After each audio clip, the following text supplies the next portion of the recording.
ये देखिए ये गेट है, इससे एंट्री हुई है। और ये देखिए ये फव्वारा, ये देखिए ये फव्वारा चल रहा है।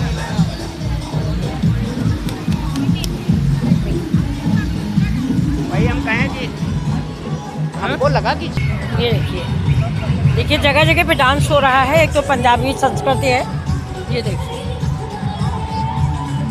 अभी देखिए दूसरा ये फव्वारा, ये थोड़ा सा तीसरे में हम लोग चलते हैं। देखिए सामने 3 लड़के और आए वीडियो बना रहे हैं, सामने वाला लड़का भी वीडियो बना रहा है। ये देखिए कितना अच्छा सा सीन है।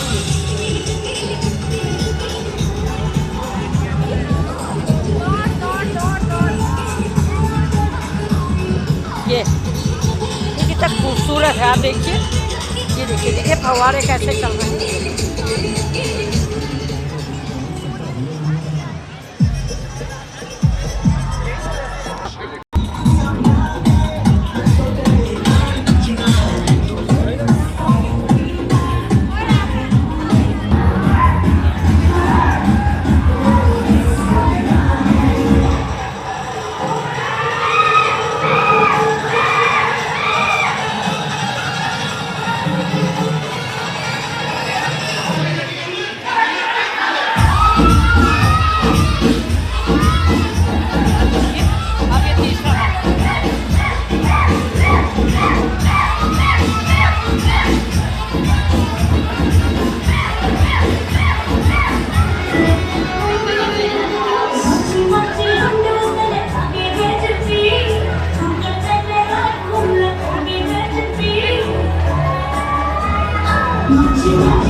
ये देखिए अब हम लोग तीसरे पॉइंट पे आ गए।